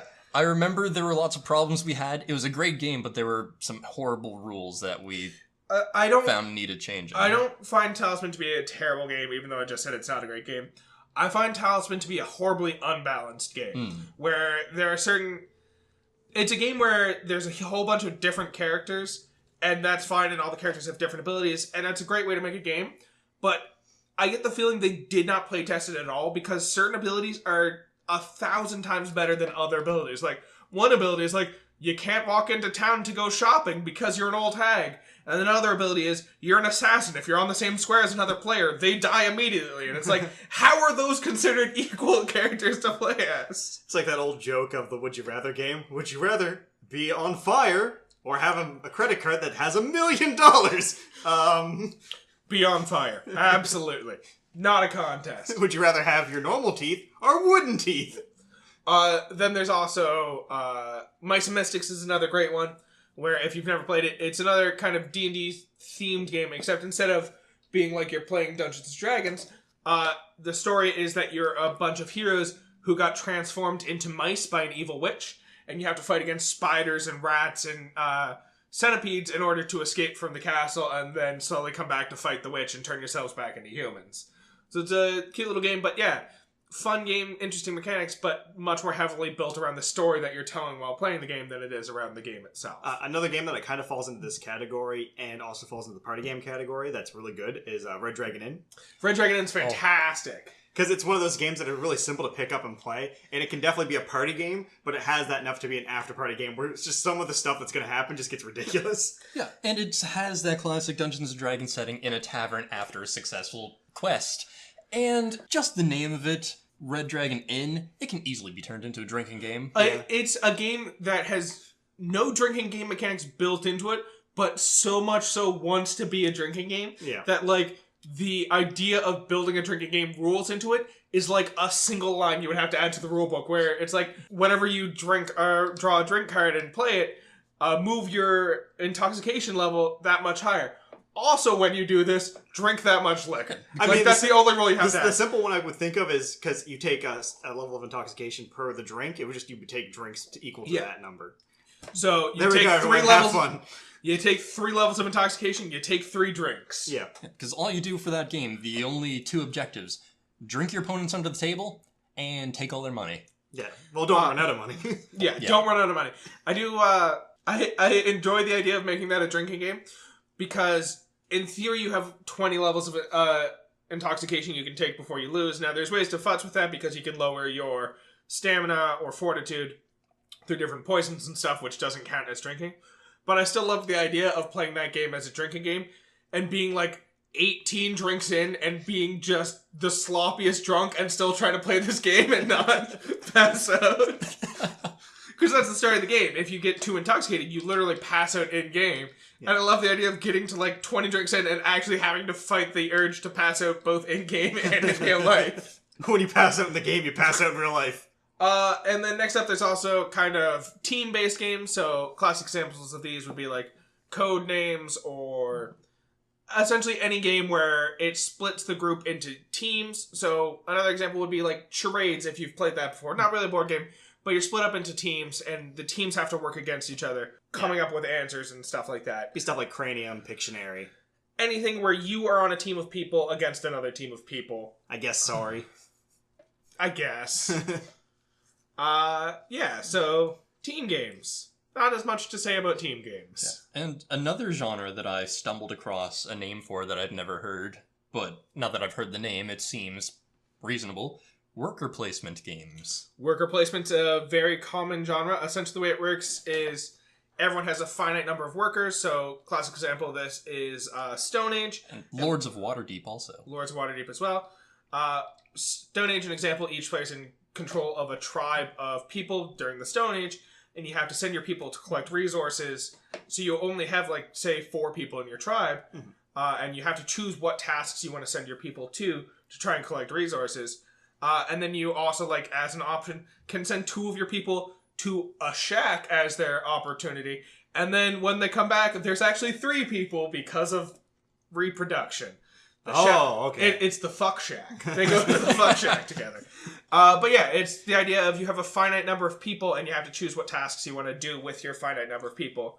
There's some worker placement games that don't look like worker placements right away because you're not necessarily placing workers. But anytime you have a finite resource that dictates how many actions you get to take, it ends up being a worker placement style game where your the number of resources dictates the number of actions. Yeah, you place whatever tokens you have to, I guess, control as much area or gain as many resources as possible. Those will also sometimes get like easily mixed in with territory control games. Right? True. You need to place. It's not the game itself, isn't it? But the Game of Thrones game where you have to put down your limited tokens to leave control of a territory, even when you leave it, so that you're marking it essentially. Yeah. So back to like the idea that Matt was just talking about within Stone Age. If I send 2 people to the Love Shack to make more people, the Love Shack is now occupied. You guys cannot send people to the Love Shack. So it's both a thing where I'm doing it to gain a bit of benefit, but also to prevent you guys from getting the same benefit. So that's the idea behind a worker placement game. They're super enjoyable, super fun little games that you get to play. I shouldn't say little because most of them tend to be fairly in-depth with the rules. But yeah, super fun to play. Yep. Typically fairly quick to pick up, but the the scoring at the end can be a little confusing at times. And the level of strategy. They're the classic line about different games, minutes to learn, or years to master, where it's like, you'll understand what you're doing in the game and what the different actions are really quickly, but to understand what actions the best action to take will take multiple playthroughs before you start understanding what the right action to take at any given moment is. We also mentioned this already, but territory control is another style of game. Think of Risk. Anytime you have units on a board that control a certain portion of the board, and you have to kind of try and wrest control from other players by moving your troops out while also maintaining control of your current area, it's a territory control game. Yeah, Risk, Civilization. Lords of the Underdark is another fun one. It's a fairly recent one where you play as different tribes of Dark Elves in the Underdark, and you have to control more and more of the Underdark than your opponents. Also, combat games, which are heavily based around fighting either the other players or a central threat, and whoever does the most damage to the central threat will win. And of course, like, there is a lot of those games that don't fall into any categories. One that I've thought of a lot was Yomi. Yeah. Where it's really just a deck of cards that have different moves on it, and there's no, deck building or anything like this. It's just you literally trying to outplay your opponent by playing the right card that counters their card. Yeah. I guess that would fall into the more general classification as strategy game. Yeah, it's like every time you place a card, we're kind of like the card game War, where you're just trying to beat them in rock, paper, scissors-esque style of combat, where pretty much what Yomi is you pick your deck, which is a specific character, so it's done in the style of a fighting game. And then you have, based on you pick, a certain amount of cards that, like you say, you might have more grapple cards because of that. Well, grapple beats defense beats attack beats grapple. And you're trying to just think of what your opponent does, and are they going to play one of their less likely cards right now that I can counter easily, or are they going to play one of their standard cards that would beat mine if I played it? And it's just the mind game. Yeah. And then the last kind of categorization of games that I want to talk about is a fairly recent development in games, only started appearing like within the past probably 6 years or so, is legacy games. Yeah. Fairly recent addition. Kind of the classic example I use to explain it is Risk Legacy. A legacy game is a game that you play multiple times and it evolves over the course of playing, but can in theory only be played as a whole once. So in Risk Legacy, it's played over the course of, I think it's 12 different games of Risk, and each game of Risk affects the way the future games of Risks look. So for instance, at a certain point in Risk Legacy, players gain the access to nukes, and you can nuke another player, and it'll remove them from a certain territory. However, the downside to that is you mark that territory as being nuked, and it's irradiated in future games, and thus can't be occupied. Yeah. And so you're constantly changing the game over your play. Another one is Pandemic Legacy. Yeah. In this one, the 4 diseases are much more resilient and harder to cure, so over the course of the game, populations of different cities will decline and decline to the point where nobody lives in those cities, and it's dangerous to move through them, so you have to kind of navigate around certain cities, and your board starts getting more and more closed off as you play. And then Betrayal also has a legacy version, which is amazing. Yeah. Betrayal Legacy is phenomenal, just because of the fact that as you play through, you end up building a whole story because you're playing as a single family throughout the ages. Yeah. And you build a story about how your family collected this heirloom and now it's significant to them every time they manage to find it in this goddamn fucking haunted house. Yeah. And then, there's a lot of games that have legacy versions.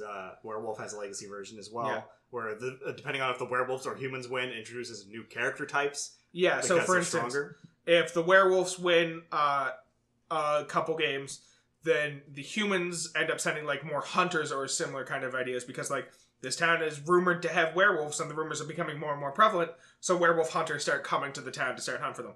Whereas if the humans end up winning a couple games, then the werewolves become mad at the humans for killing so many of their kind that more powerful werewolves start coming to this town to try and wreak revenge. If I remember correctly, isn't there eventually exploding werewolves? Yep. So if you've ever played Werewolf, there's a hunter class, which is a normal human, but if they're ever killed, before anything else happens, they get to choose another player to shoot with their dying breath. Werewolf Legacy added an exploding werewolf, which is if they're ever killed, before their dying breath, they explode and kill another player. Well, that's another thing to have nightmares about now. Great. Exploding werewolves? Exploding werewolves. Yeah, and for legacy games, usually the best thing to do is have the same group of people go through the whole game, just because it builds up that story better with the game and the board changing constantly, but you don't have to for legacy games. Now, would you classify that Resident Evil game that we're playing through as a legacy game? Or I would not, because the game doesn't require any adjustments that cannot be reversed. Because it's just a full campaign that you play through, and each level is different on a fundamental level. Yeah, it's not like the difference between a campaign-based game and a legacy game is that the legacy game has impact on the game as you go forward, and your choices have lasting consequences. For example, when you irradiate a spot in Risk Legacy, you actually physically draw and destroy it on the board. So that spot is just marked permanently on the board. Okay. Yeah. Whereas we don't really see that in the Resident Evil game. There are some choices we make that have impact, but it's less to that degree. It's more to the degree of, like, we chose to use too many healing items in this scenario, so we have less going into the next one. So it's more of more like a strategy game that's more continuous. Yeah, strategy of a continuing Maybe story. some resource management, like Resident Evil. It's got a campaign aspect rather than just a full legacy aspect. Right. Yeah, the other difference is that legacy games can't really be played through again because, for instance, as you play through Werewolf Legacy, you could continue to play it as a game of Werewolf after you're done, but you couldn't play through the whole legacy campaign again because a part of legacy games, and this is one thing that a lot of people have a hard time with, is destroying stuff. Like, there'll be times when, like, in Pandemic Legacy, you'll be like, oh, we have a cure that will cure this disease, but we only get to use it once over the entire game. So as we use this cure, we have to tear the card to pieces to ensure we never use it again. So you use the cure the disease, tear the card to pieces, so you can't go through and play the game again because that card's just gone now. I mean, you technically could if you just instead, like, an area that's irradiated. Just Those aren't the rules, Matt. Yes, it's true. You could, in theory, play through a legacy campaign again. I suppose that goes against the whole idea of against the legacy. mythos of the game. Yeah. Like, for example, I believe Werewolf and Betrayal both come with these nice books that you have to write into to describe what's going on. So you can actually, after the game is done, you and the group can go back through the book and just look at all, like, the crazy stuff that happened, too. Yeah. So those are kind of some different classifications of games. So when you go to your local game retailer, you can be like, I'm looking for a legacy deck builder with territory control aspects. And they'll be like, that does not exist. And you're like, but these are the things I know I enjoy. And then you go to Kickstarter. Yeah. And you start your own game. It doesn't matter if you have a plan, because if you get enough money, you can pay someone to do it for you. Yeah. And then before we leave genres, I'm just going to throw out the simple puzzle games that just involve patterns and numbers and stuff. Yeah. True. Fun games. Mahjong. Now, Matt, can I say what my favorite game is now? I think you can now. Or do you guys want to guess? I have mentioned it now. I have a guess. My guess is Betrayal at House on the Hill. Yeah, Betrayal at House on the Hill is my favorite game. I was going to guess Game of Thrones. Game of Thrones is a really good game, but in all sorts of media, my favorite video games, board games, all have that horror genre, Call of Cthulhu-esque stuff. So Betrayal at House on the Hill just hits all those sweet spots where it's got, like, the role-playing mechanic in it with a variety of games. Like, you never know what you're going into with it, so it's so fresh. It's just, I have so much fun just going through that game constantly, and the tiles and the house creation is just so fun. Yeah. Matt, do you want to mention your favorite game? Sure. My favorite game is Splendor. It's Splendor's a splendid game. Yeah, I got one in. Thank you, Peter.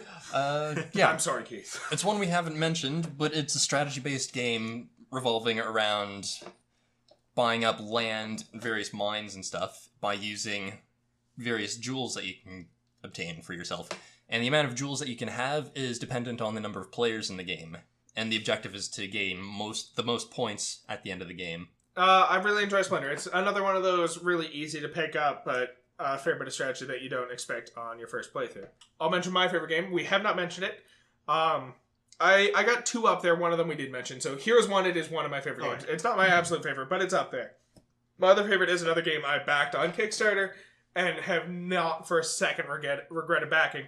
It's called Arcadia Quest. Arcadia Quest. It's a phenomenal game. Essentially, each player controls a guild of heroes, and your guild has 3 different heroes who all have different powers, and you fight through different quests. It's another one of those kind of almost cooperative games where your heroes have been tasked with defeating some villains in a town, but also super not cooperative, because part of the things you'll be doing is killing other heroes while you're going through. Because you're like, Keith's heroes only got 1 health left. I could just do a pop shot right now while he's not looking. You get the victory points for eliminating players from other guilds. Yeah. So it's a fantastic game where you just kind of like have both the PvE quests where it's like, all right, we have to kill so many goblins, we have to kill the Minotaur, and we have to rescue an eagle from its cage because it's the Lord's eagle.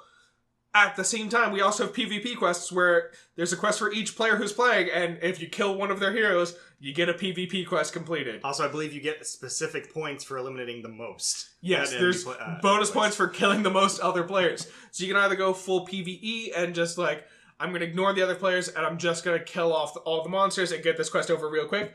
Or you can be a troll and be like, I'm going to kill everybody else so many times that no one can get anything done. And before they know it, the game will be over because we didn't complete the quest, but because everyone is fucking dead. It's such a fun, like, wacky little game, and you, like, collect different items over the course, and you go shopping, and you use what you're shopping. It also has, like, drafting mechanics, which is something we didn't discuss, but anytime you have a handful of cards, you choose one and pass the rest to the player next to you.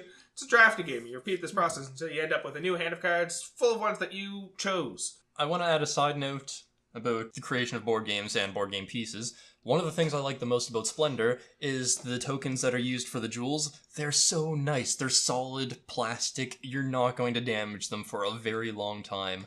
Yeah, they got like the heft of like a nice quality poker chip to them. Yeah.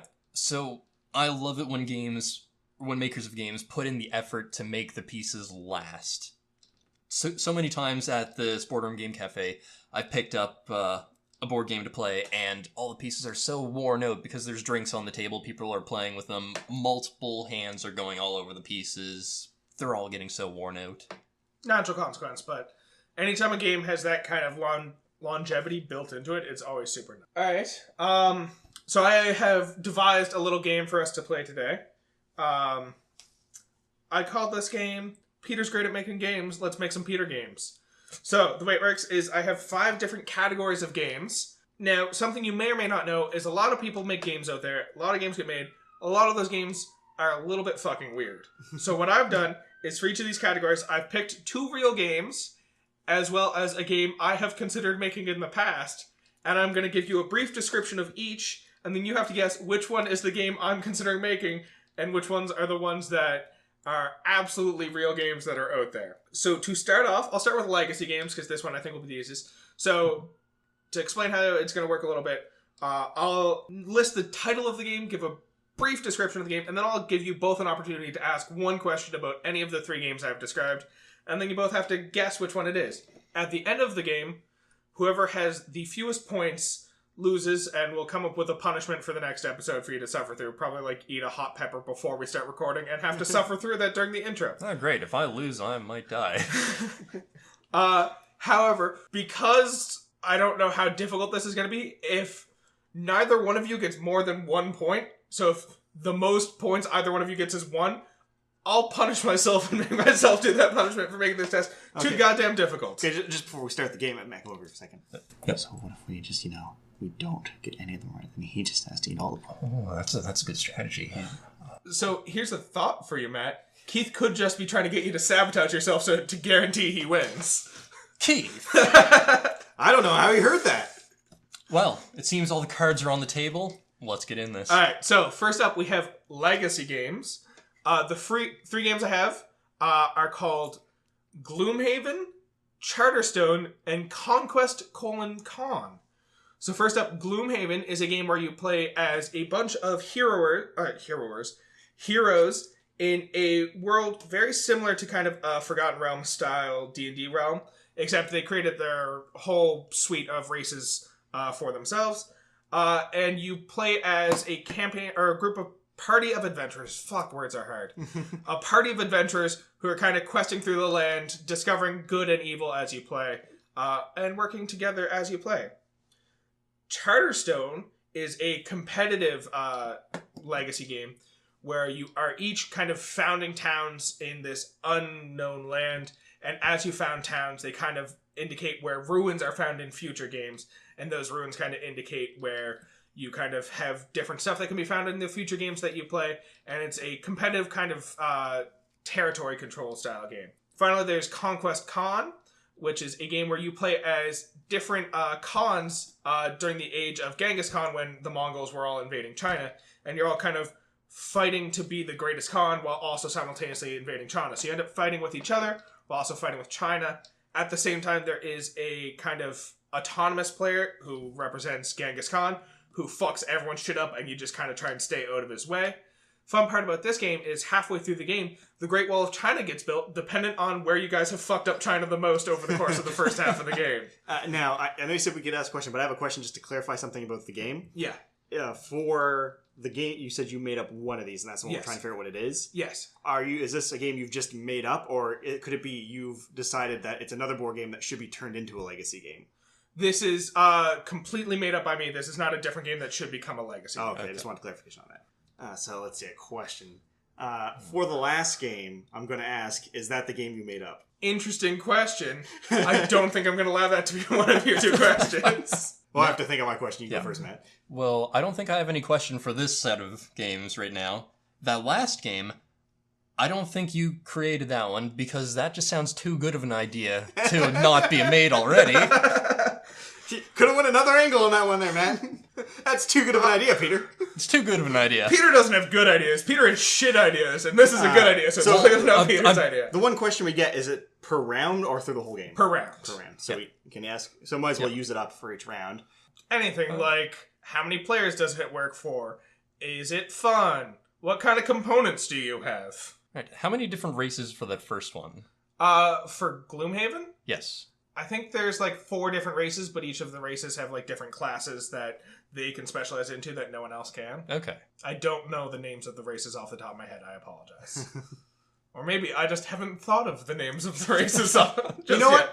I'm going to ask a question here to try to decide, but I think I already know what the game is that was made up. So what I'm going to ask is for the second game there, Stonehaven. Charterstone. Charterstone. Yes. Who published it? I believe it is Refurbished Games is the name of the publisher. Okay. Yeah, I'm going to guess the one that you came up with is the first one. The Gloomhaven. What's your guess, Keith? I think it's Khan. The correct answer is Khan. Oh!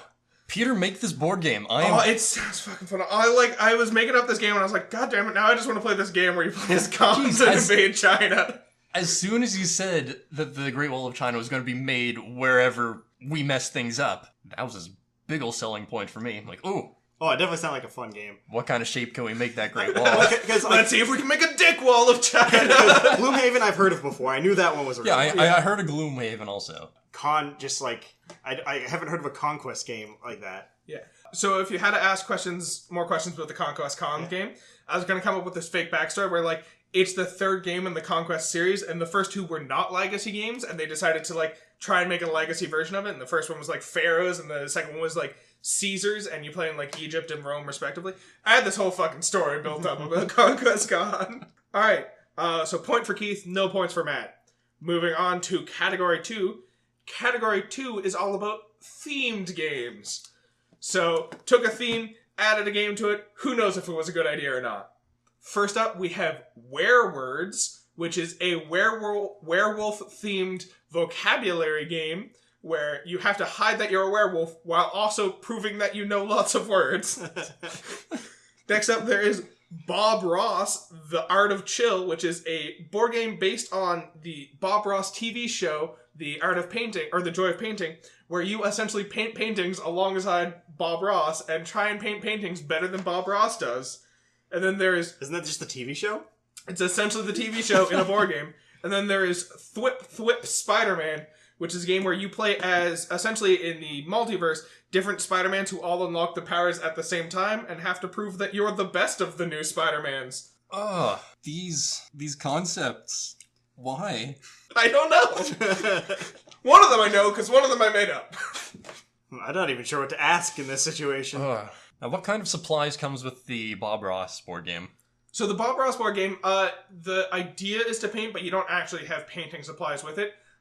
It does come with an easel to put the painting that he's working on, as well as a little miniature Bob Ross to track his progress on the painting, as well as your own little kind of boards where you track the components that you've collected in forms of paints, as well as the different kind of painting components. So like your fan brush and your paint knife. That's what it's called, right? A paint knife? Sure.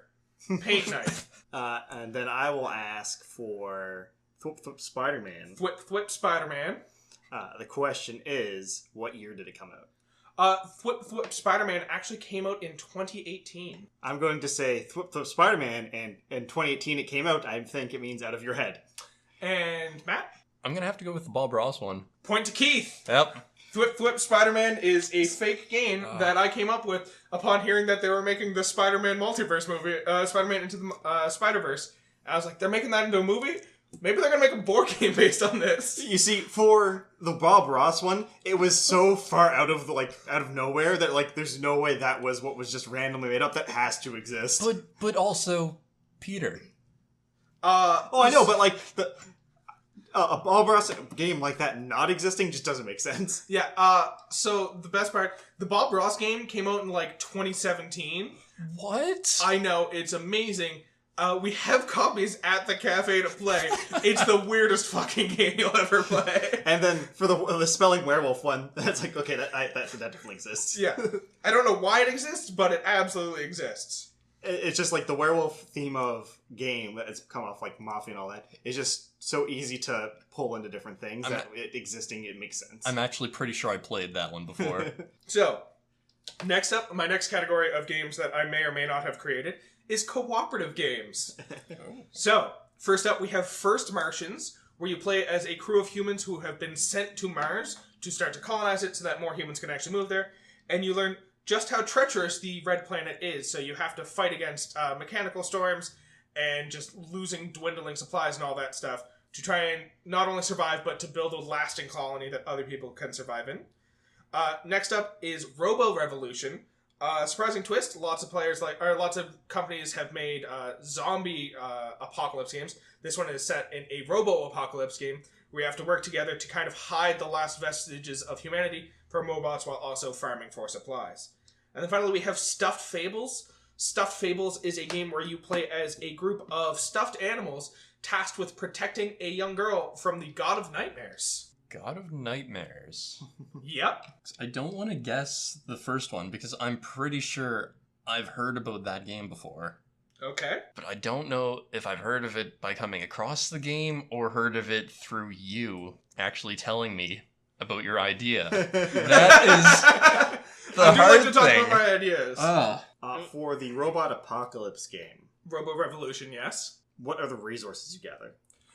So the main thing that you try and gather is food and water, but in kind of some more difficult scenarios, you also have to gather wood to build fires and stuff like that, as well as some sort of computing components. I don't remember the specifics of it, but because one of the more difficult scenarios is you're trying to find a way to defeat the robots, so you have to collect pieces of code, I think it was, so that you can find a way to hack into the robots. Now, for the Martians one, Yes. how do you determine that the game is actually complete, either win or loss? So there will be, at the beginning of each game, you're essentially playing through different scenarios, and each scenario has specific goals that have to be met, and so there's usually a time counter, you only have a certain number of days to complete it, so if the time counter runs out, it's a loss, and if you manage to, for instance, fix your habitat, because one of the earlier scenarios is your habitat has lost life support, so you have to fix that within 2 days or else everybody dies. Which is weird, because you would think if you're on Mars, 2 days is a long time to go without life support. But yeah, if you manage to fix the components and get the rover up and running in a set amount of time, and complete whatever the scenario objectives are, then you win, and if you don't do it in enough time, you die of starvation or water loss. Okay. Do you guys have guesses? I think I have an idea. Do you have a guess? Yeah, I do. I am going to guess the Martians, the first Martians. Keith? Now, you see, I have a bit of a difficulty here with this one. I want to say it's the God of Nightmare one, but I'm not going to go with that one, because for me, it's among the sleeper stuff, a lot of stuff has come out with that theme, so it's people have thought of it, so it's definitely could be something else, and I really want it to be a game, because I'm probably going to go pick it up if it is, so I'm going to go with the second one, the robot one. And that's 3 points for Keith! Damn! Robo Revolution is the game I was making up. Stuffed Fables, a game about playing as teddy bears protecting a young girl from the God of Nightmares. 100% a real game. Yeah. Fucking phenomenal. Because there's a lot of games that had that theme. There's so many games I've heard of with that. For it to not have a board game does not make sense at this point. Yeah. So Keith is currently winning 3-0, which is not great for Matt. given that there's only 2 questions remaining. Yep. But we're going to play through them anyways. 'Cause Okay. time for pride, Matt. You can do this. I believe in you. Yeah, let's go for a solid 100% on loss. Let's go. Alright. So, story-based games. There were a lot of story-based games I could pick from. So I specifically chose 3 with, why the fuck is this a story? This is such a sad story. Who the fuck wants to play this game? Was my thinking behind these games, alright? Is that the category? No, it's... Why would anyone want to play this? The category is story games, but the subcategory is really sad story games. So first off, I have Holding On, The Troubled Life of Billy Kerr, where you play as a group of nurses in the intensive care unit, where an elderly man by the name of Billy Kerr is brought in, and he is on his deathbed, and you have to deal with him and help him cope with death. God knows why that was a game anyone came up with. God knows why I would come up with that game. Who knows which it is? Second up, we have Gaia's Fury, which is a game about the kind of last legs of humanity, where the Earth has essentially decided that humanity is a problem and has stopped producing oxygen. And so, in theory, the goal of the game is to, build a survivable habitat on Earth, but it's more so just coping with the fact that humanity fucked up Earth too bad, and humanity's clearly not going to continue to survive. And dealing with that story. And then the third one is The Grizzled, which is a game where you play as a bunch of soldiers during World War II, and it's not about, fighting, it's about just surviving life in the trenches and all the depressing shit that happens to you while your whole life is inside of the trenches. Alright, I've got my question right now. What kind of game pieces come with the first game? The Troubled Life of Billy Kerr? Yes. There's not a lot of, pawns or, board interaction. It's a lot more cards and reading off the cards and kind of dealing with different options you have on the cards. Okay, I was kind of hoping there was going to be a figure of some sort of sickbed and some guy in the sickbed. There is a board that kind of tracks, Billy's mental stability as well as your own kind of levels of depression. And so depending on, the actions that you take in response to the different cards that come up, you kind of adjust those bars as you go. Your goal is to make sure Billy's happy when he dies, I think. I don't know. For Grizzled, Yes. I don't know if this counts as 1 question or 2, but I'm trying to figure out. Essentially, is it a cooperative game or not? How many people can win the game? And... It is a fully cooperative game. I think it is 4 to 5 players. Okay. Well, not 4 to 5. I think it's 3 to 5 players. In that range. But yeah, fully cooperative. You're all in the same trenches together. There's no winning or losing. There's just surviving. I'm going to go with the second game. Matt? I'm going to go with the first. Alright, well, Holding On, The Troubled Life of Billy Kerr is a very real game that makes me sad every time I look at the box. Gaia's Fury is not a real game. Way to go, Keith. You're now 4 for 4. Oh my god. And now we go into the final category, which is team games. Alright, so first up, we have Shadows: Amsterdam, which is presumably the first game in the Amsterdam, or not the Amsterdam series, the Shadows series. A second one has not been released yet, but I assume it's the first. Which takes place in a Zootopia-style world, where instead of humans, it's a bunch of anthropomorphic animals.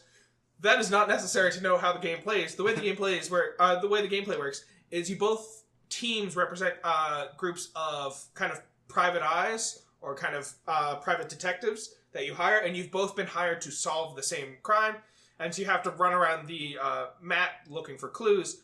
But also, your communication system has been garbled. So rather than getting text and words, all you're given is pictures of where you have to go. And you have to interpret these pictures to understand where in the city you have to go. It's an interesting game. Or it will be when I make it. Ha ha ha. Next up, we have Captain Sonar. In Captain Sonar, you're split into 2 teams, and both teams represent a crew of a submarine. And the way that works is each person has a specific job on the submarine. So, for instance, the captain dictates where you go.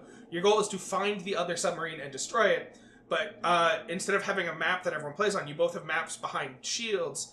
And you're looking at the map and listening to the directions that the other team's saying, go west, go north. And you're plotting it on a map to try and figure out where they could possibly be on the map to avoid all the kind of landmines and debris in the ocean. And then finally, the third game on my list is called Bloodbath. It is a game based on first-person shooters and the team deathmatch variety of those. So both teams play as a team in a team deathmatch game, and you kind of run around the board and collecting different guns and power-ups, and using those to kill the other team and trying to get the most, or be the first team to make it to a specific number of kills. I believe it's 20 kills ends the game. But it's a lot of running around and finding a rocket launcher and then killing someone. And if you get killed, you drop all your shit on the ground and the next person can run through and grab your rocket launcher that you were using. What was the name of the first game again? The name of the first game was Shadows: Amsterdam. When was that one released? That one was released in 2016. What was the name of the last one? The name of the last one was Bloodbath. Bloodbath. Based on the kind of Doom or Quake or Right. Halo style. Yeah, an arena shooter. Yeah. I'm gonna feel really dumb for saying this if it's wrong, but I'm pretty sure I've actually seen that board game. So my guess is going to be the first one. I am going to say Captain Sonar, because that 100% sounds like a game you would make, title-wise. Does sound like a game I would make. So, Shadows: Amsterdam is a real game. Yeah. Here's the artwork on the box, if I can pull it up for you real quick. Yeah, I believe I did remember seeing that one once or twice in passing, and it looked interesting, but I just never had the time to go in on it. Here's the German cover of the box, because I can't find the English cover of the box. It's Zootopia, except you're private detectives. Captain Sonar, also a real game. Okay. Bloodbath, not a real game. There are arena shooter style games out there. I think it's called Adrenaline is the one I'm thinking of, but it is not a team game. It is fully free for all. Just kill as many other people Yeah, as I you feel can. really dumb now that I've thought of actually seen that game. So, Keith wins with 4 points to Matt's 0 points. Hey, I went perfect score. Yeah, the goal of the game was to guess which of the games was real, right? Just add a 1 and a 0 in front of that. Yeah. So that was the game. We'll come up with some sort of punishment for Matt later. Can't wait. Oh, we'll bring a tarantula. Matt has to pet the tarantula while doing the intro. That's fair. And Matt never came back to another podcast, which is fair because we needed to find someone to replace his puns. All right. Do you guys have anything else you wanted to talk about with regards to board games? I think we covered it all. Do you have a question of the day, Keith? Matt took mine. What's your favorite board game? Yeah. Oh, I'm sorry. God damn it, man. I'm just happy I destroyed him in that quiz game. Yeah, You did. more than made up for You it. got redemption. So this brings us to my new favorite segment of the podcast. That is corrections. So I'm going to quickly pull up our email and read a list of corrections from our last episode of the podcast. And that is all of the corrections from our last podcast. We continue to be perfect as ever. Way to go, guys. I'm really proud of you, and I'm proud of us. Go team. It's not easy work, but someone has to do it. Someone has to be perfect. Not everyone can do it, but at least we know that we can be perfect. If you disagree with our claim that we're perfect, feel free to email us some corrections. Email us at whatismypodcastabout@gmail.com. That is whatismypodcastabout@gmail.com. Spelt the way all of those words are normally spelled. Also, a thank you again to Tachi Camargo for providing today's episode theme. And also, they did have a bit of a comment in the email as well that I'm just going to read off now, which is, congrats, the podcast is great. Smile face. Thank you, Tachi. We will debate that topic on our next episode of the podcast. So once again, thank you all for listening to our podcast. As a quick reminder, our podcast can be found on all major podcasting services. Make sure to tune in 2 weeks' time for the next topic, or next episode of our podcast, which we may or may not have decided yet. It depends on how quickly Matt can play video games. As a quick reminder, please email us if you have any ideas for what you think our topic should be. And make sure you like, comment, and subscribe. I still hate saying those fucking words. I feel like a YouTube You see, weeb. what you got is like, don't forget to smash that like button. Yeah, do all of those things. It is super helpful if we get feedback on our podcast and we know what works and what doesn't work. For instance, if you like the corrections section of our podcast where we point out corrections from our previous episodes, let us know. And if you don't like our corrections podcast, our correction portions, email us a correction about the fact that we're not perfect. Or if you just want to put in your word, just give us what your favorite board game is. Because we would like to hear from anyone. I mean, there's a lot of board games. It's hard to go through all of them. So maybe we'll find a game that we never knew of that will be good. Yeah. And hopefully we've enlightened you on some other potential games that you might like to try. Also, additional notes. We promised, or at least I promised to read out a comment that was sent to us via email. This comment was sent to us via email. It might be an idea for a future topic. It might just be a single word comment. So, Mothman. That was sent to us via email from someone by the name of Hannah. So, Thank you, Hannah. Was that on behalf of you, we say Mothman. Was that the title of the email, or? Yes, that was both the title and the content of the email. Just Mothman. Is that a threat, a promise, or an announcement? Yes. Okay. Thank you, Hannah Bennett. Mothman to you as well.